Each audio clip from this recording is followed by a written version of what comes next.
This wall here we put together because we wanted it to wanted a contrast of dark that side with the lighter work over the side. Yeah. And so we made it, as it were, roughly in the form of a Maltese cross. That wasn't deliberate, it just so happened to come out like that. And these are all paintings which I say to people, what these are all about, is to show the necessity for us to understand the dark side of things. Because if we do not understand that dark side of things, we're going to put ourselves in very great danger indeed. And that too, well, a lot of people sitting around talking, I talked to them. Many questions came up about that. One lady said to me, when I first came in, I was very depressed about it. And then looking around and seeing people here, she changed completely for me. And I was really very touched by her saying that. No doubt the people themselves, the presence of other people made all the real difference, but I've tried to say to people, don't misunderstand these works. They have nothing to do with gloom. They are a way of trying to say clearly, that unless we come to terms with the dark, Dionysiac part of ourselves, we will never, never achieve anything at all. We will stay in the position we are and simply get worse and just like that. So that is what they are. They're difficult sometimes to see. Many people will look at them, cannot quite make out what it is they're looking at, but I don't care about that. What I want to do is to get some impression of the dark effects on that, just the dark effects of dark light. So all I want to do is get the overall image, not to worry too much about what each and any one of those works saying or doing. Yeah.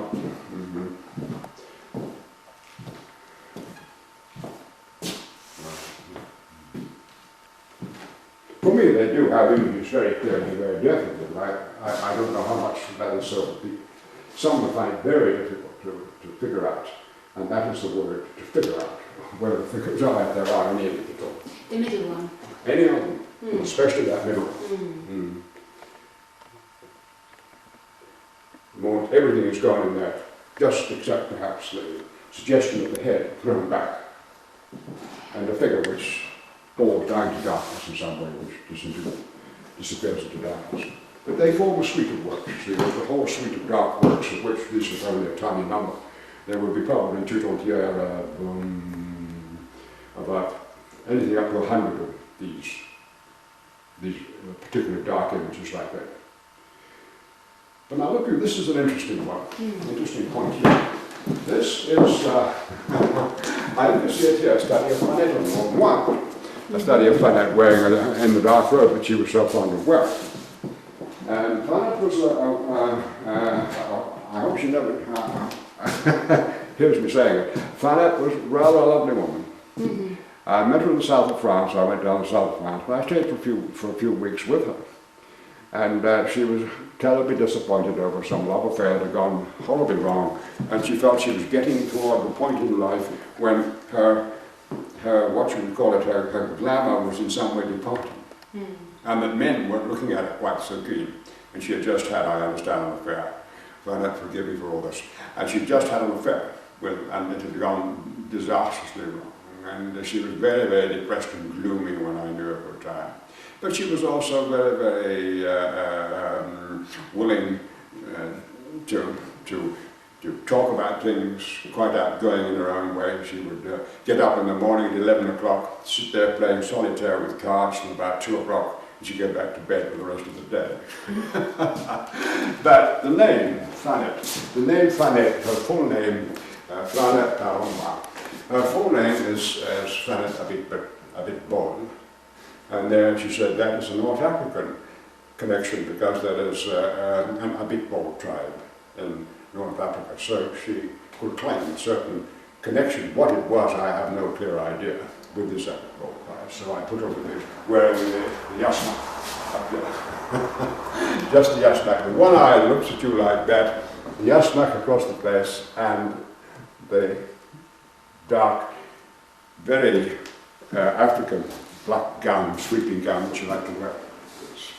And I put it among these dark images because I think it belongs there. In a way, it gives a note of, I don't quite know what to call it, something quite human and feminine and well, what, lighter? A little less gloomy, some ways. So I put her among the dark images, and as I say, once again, I hope that if she ever comes to know about it, we'll forgive her for that. The other one comes, once again, as one of the, from the Bacchanal, from the Bacchae of the Euripides, the Flame of Soul. And if you come, well, finally, I don't know how many people normally would know who Willem de Kooning was. Name familiar to you, Margrete? Willem de Kooning? Yes. Yes. Well, this was how I imagined him, because I never met him. In his last years, when he was suffering, I believe it was from Alzheimer's disease, and he was then in his late 80s. And he was being told that he was no longer a fit person in his state of mind to take care of his own affairs. And there's a rather nasty, seedy commercial interest that lies behind that. And what I wanted to do in this last one, I made 3 images of him. This is the last one with the face, as it were, distorted in pain, because that is the price that art can actually cost. The face is distorted, the nostril distended, the eyes not even. A sort of grin on the face, which is like a man looking into the abyss, isn't it, in that way. And I did it in something of the same way that de Kooning himself would work. Very swiftly, very broadly like that. And I'd like to always that work. It's, if you like, it's, I would say, what is it? All right, it's in commemoration of Willem de Kooning. A great and flawed artist, as all first-rate artists are, you know, great and flawed artist. Well, there you see more or less the exhibition. Question? No questions?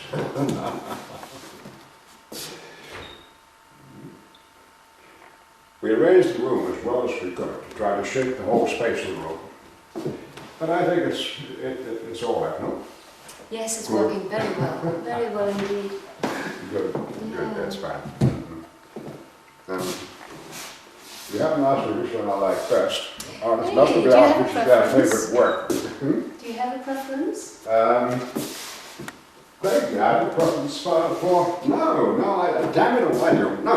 I found it in one section and the Bacchae 3 along here.